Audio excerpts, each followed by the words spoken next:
Hey everyone, it's Rock for Cash, a People's Champ, coming to you live from Cash Stadium, and welcome back to the channel. This is going to be a video basically doing a mid-season review statistically of how FNFL 2020 has gone compared to other seasons. So yeah, let's get into it. As you can see, the Cash has got an almanac that he's put together, 33 pages long. Over the 9 years of the FNFL. So if anyone ever wants a copy of this, just give us a yell, and I'll happily make it available to the coach who asked for it. All right, so basically let's have a look at highest, slowest scores. So far in the first 6 weeks, we've already had three highest round scores recorded. I think this has to do with the half PPR. Round 2, Sean versus Josh. Sean 153.3, new high score. Round 3, Alex versus Nick, 164.4, new high score. And round 6, Moneymakers up against Shiva, 141.88, round 6. So as you can see, things are changing a little bit. Highest scores this year so far.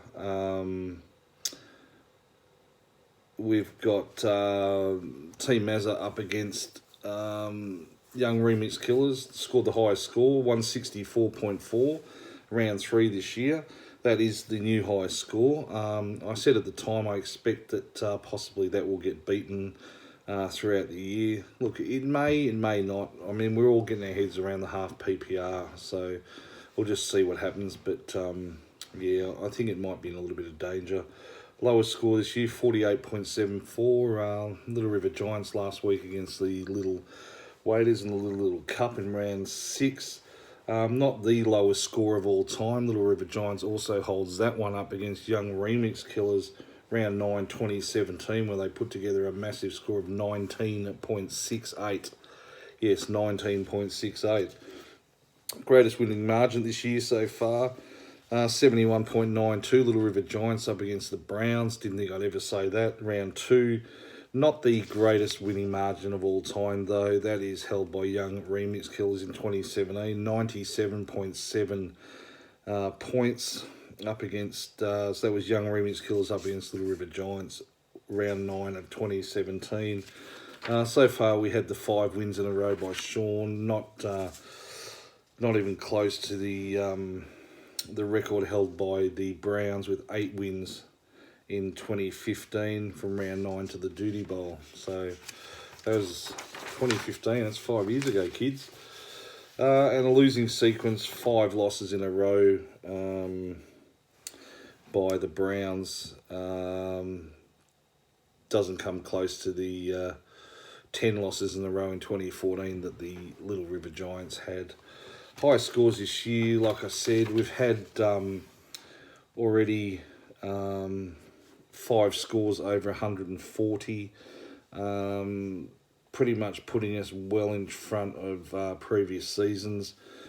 We had the 164.4 by Team Mazza against Young Remix Killers in round 3, 153.3 Little River Giants versus the Browns in round 2, 150.40 Young Remix Killers against Moneymakers 9 in round 2. 142.3 the Dark Side against Smooth Criminal in round 5. And 141.88 Moneymakers versus Shiva Community in round 6. So, yeah, we've had a few scores already over the 140 mark this year.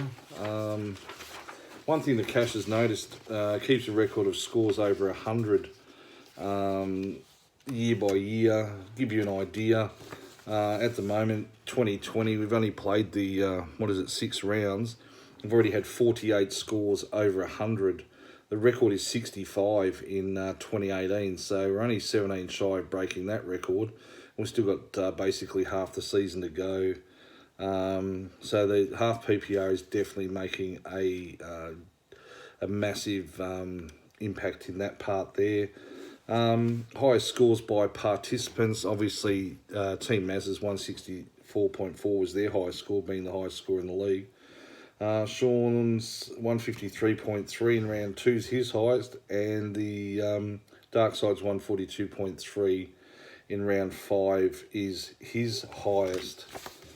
Moving forward, number of times that we had 100 games or more, 100 plus scores or more in a round. Previous to this, the best we ever had was 8 times or 8 scores of 100 in a round. Round 16 of 2016. So far this year, we've had round 1, we had 11 out of the 12 coaches get over 100. Rounds 3 and 5, we had 9 coaches get over 100, and round 4, we had 8 coaches get over 100. So again, the half PPRs are obviously doing its trick. Greatest winning margins, we had the 71.92 by Little River Giants over the Browns. That's the highest one this year. The next highest one, Cash has got to look for this one. We haven't had too many really big wins. 56.98 by Moneymakers against Shiva in round 6. So seems the game's a little bit closer than what the Cash had anticipated. Highest losing scores over 100 is always an interesting one too. So far this year, we've had a couple of 125s by the Browns and Team Mazza to lose their games. A 121 by Young Remix Killers, 117 by Little Waiters, and 110 by Young Remix Killers. So it's always disappointing. Highest losing score, though, of all time was Rock for Cash, scored 129.28 against the Kelpies, who were at 134.28, round 11 of 2018. So that's the highest score to actually lose. Cash does remember that one quite well.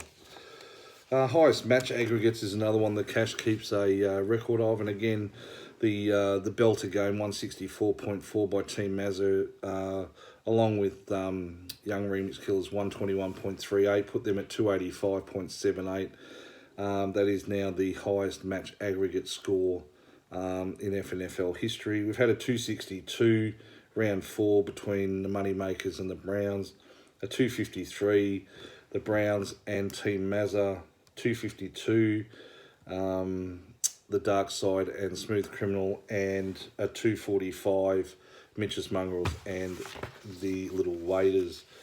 The lowest winning score is another one that Cash keeps a record of, 64.42.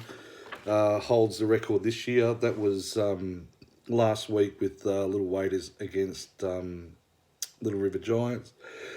The record though, sorry, the Cash is a bit tired. The record though, 55.46 is when Sheba Kamini beat the Mongrels, who scored 37.76 around 15 of 2019. So that would have been an absolute belter of a game to watch. Moving forward, closest games, obviously last week's 0.54 win by Smooth Criminal over Archie's holds the record this year. The Browns beat Team Mazza by 2.6 in round 6 also. And the Cash beat Shiva Kamini by 3.2 in round 1. So they've been the closest games pretty much this year. Nearly towards the end. Cash keeps a record also of the highest players' scores. So this year, our best quarterback score so far this year is Pat Mahomes, scored 40 points for Team Mazza against Young Remix Killers. Not the record though. Drew Brees holds a record in 2015, 44.3, round 8, 2015. We had the Kelpies beat the Young Remix Killers with that score. Running backs, so far this year, Rock for Cash's Aaron Jones, 43.60 when we played Archie's All-Stars in round 2. Not the record though. The record is held by Jamal Charles from the Kansas City Chiefs. Back in 2013, he scored 51.5 points for Team Mazza to beat the Blackwood Niggers, round 15 of 2013. Wide receivers this year so far, we had Odell Beckham Jr., 35.9 when he was with Moneymakers against the Browns in round 4. Not the record though. The record is held by Tyreek Hill, 44.8. Was Rock for Cash versus Smooth Criminal round 1 of 2018. For tight ends, George Kittle holds the record so far this year. 32.60 was the Browns versus Moneymakers in round 4, but obviously again not the record. Not far off it though, but Rob Gronkowski, 2014, Little River Giants against Moneymakers, round 8 of 2014, scored 32.9, so not much difference there. Kickers, we actually got the record this year. Stephen Gostkowski, now with the Tennessee Titans, scored 25 in round 3 of 2020 for Team Mazza against Young Remix Killers. Previous to that, the best was Forbath in 2017 with 24. So, and for defense, the best score so far this year are the Colts, scoring 28 for Moneymakers versus Smooth Criminal in round 3. Not the record though. The record is held by the Seattle Seahawks in 2012. What a defense they had then. NZ Styler versus Shiva Kamini, round 14 of 2012. Get this, they scored 41 points. So that's amazing. So that's pretty much what's happened with the league so far statistically. Hopefully you enjoyed that. Not much else the Cash can say, but you can make stats do anything. It's a Cash out.